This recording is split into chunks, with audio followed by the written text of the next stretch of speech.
Halo, dengan saya, Dr. Hendra. Salam komunikasi bisnis. Alright, kita akan mulai. Saya akan jelaskan mengenai Section A.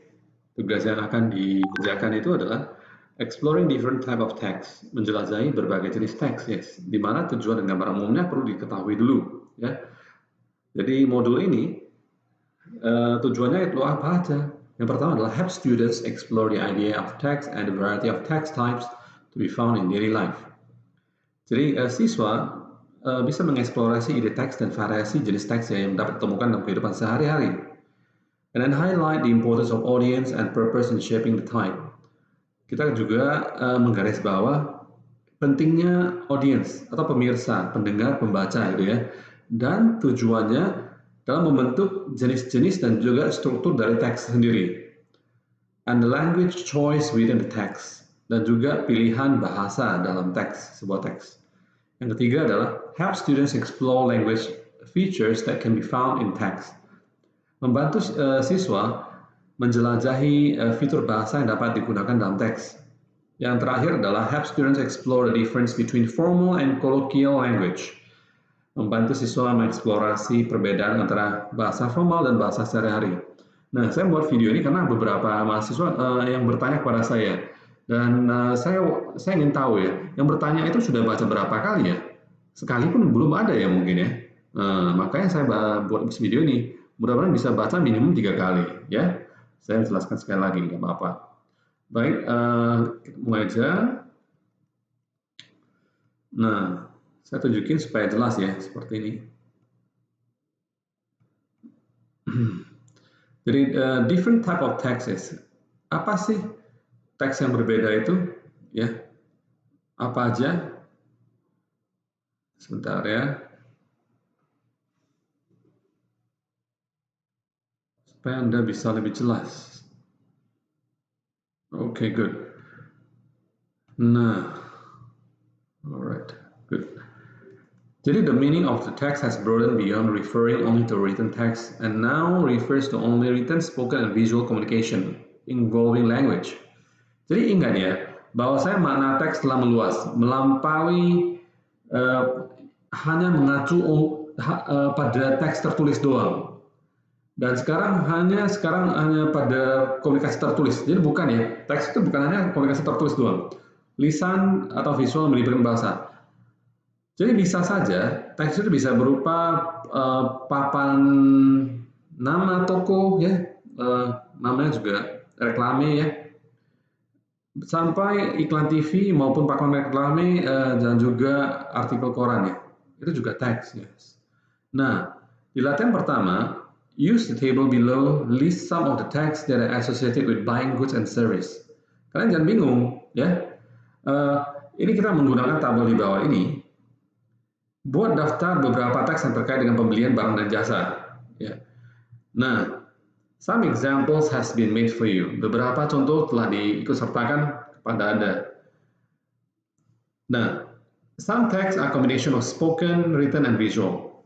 Beberapa teks itu merupakan kombinasi lisan, tulisan, visual. Ya. Jadi, you list them by the most important element of the text. Anda buat daftar uraian mereka dari berdasarkan elemen yang paling penting dari teks. Include text that you produce as well as those you see or hear. Sertakan teks yang Anda buat serta yang Anda dengar, pernah dengar dan pernah lihat ya. Oke. Jadi ini tabel ini Anda pindahkan ke PowerPoint dari Google, namanya Google Slide. Bisa dipahami? Bisa Anda capture screen dan sebagainya, terserah Anda.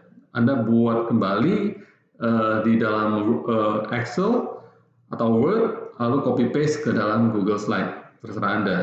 Bisa dipahami ya? Jadi kita mulai, Anda lihat ya.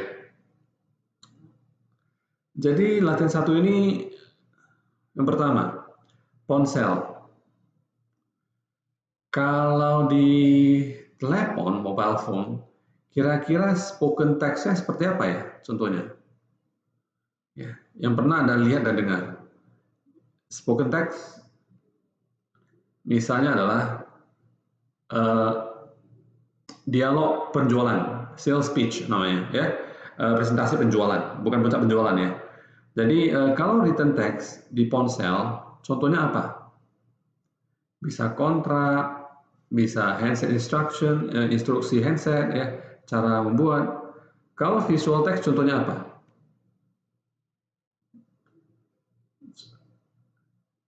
Apa yang pernah kamu dengar, lihat, nggak apa-apa. Ya, di ponsel itu apa aja? Dan jawablah langsung di kotak ini. Kalau mengenai used cars, mobil bekas, spoken text-nya seperti apa? Boleh phone inquiry, pertanyaan melalui telepon. Kalau teks tertulis seperti apa contohnya? Dan visualnya seperti apa? Loans and credit, pinjaman dan kredit. Contoh teks spoken-nya gimana? Tulisannya. Tulisnya contohnya apa? Visualnya apa? Renting, penyewaan dan tagihan. Apa contoh tulisan, dan juga visualnya. Setiap orang nggak harus sama ya jawabannya ya. Bahkan saya ingin mendapatkan orang yang berbeda-beda. Complaint and refund. Written text-nya sudah diberikan di sini ya. Signs about refund in the shop. Tanda tangan. Ini tanda tangan tentang pengembalian dana di toko. Ini semuanya ya. Oke. Jadi Anda bisa melihat di latihan 2 ya. More text, lebih banyak teksnya ya. Read the following list of text. Ini beberapa daftar dari bacaan. Where would you put them in the table above? Nah, ini akan membantu kamu di latihan pertama. Paham? Contoh-contoh ini sama appear in several places. Okay? Beberapa dari pilihan ini bisa saja muncul di beberapa kotak. Ya, contoh kontrak. Kontrak itu tertulis atau nggak tertulis, atau lisan, atau visual. Ya. Nah, taruh di dalam satu kotaknya. T-shirt. T-shirt itu apakah spoken, written, atau visual? Oke. Nah, kamu tinggal masukkan ini ke dalam kotaknya. Jelas ya? Kaos, radio advertisement, iklan radio, tagihan kartu kredit, permintaan informasi, garansi, puncak penjualan, iklan majalah, syarat dan ketentuan, surat pengaduan, instruksi, halaman web. Nah, oke. Nah, yang tantangan yang berat ini adalah latihan yang kedua, ya. Latihan kedua. Latihan kedua ini nggak kewajiban, bagi yang bisa membuatnya itu akan ada nilai tambah, sudah pasti ya. Ini dalam grup, boleh grup kecil, boleh grup besar ya. Grup besar itu jangan lebih dari 3-4 orang ya. Buatlah sebuah iklan minuman untuk sebuah soft drink. Soft drink tahu ya, Coca-Cola, Sprite, dan sebagainya. Using all 3 text, talk about the exercise 1. Memakai 3 jenis teks ya, tulisan-tulisan dan visual. Ini dibicarakan di latihan 1. Kan cuma buat iklannya ecek-ecek gini aja, sederhana ya. Oke. Present the advertisement to the class. Oke. Sajikan iklannya di depan kelas. And discuss how each element was effective. Elemen mana yang lebih efektif dan kenapa? Anda bicarakan. Yang lisan lebih efektif atau yang tulisan lebih efektif adalah visual. Kenapa iya, kenapa tidak? Nah, Anda cuma sebutkan aja, kalau bisa pribadi aja nih, nggak usah berkelompok ya. Walaupun diminta kelompok, pribadi aja. Nah, Anda videokan diri aja sendiri, upload di YouTube, ya. Anda show linknya, selesai. Ya, bisa dipahami? Tunjukin linknya aja di Google Slide-nya atau di PowerPoint-nya. Oke. Bagi yang tidak tahu cara memakai Google Slide, itu sangat mudah. Link yang saya kasih tinggal klik aja, langsung masukkan data-data kamu di sana. Oke, baik. Saya kira saya sudah jelaskan ya tugas pertama. Mudah-mudahan bisa jelas bagi teman-teman semua. Terima kasih. Salam komunikasi bisnis. Ciao.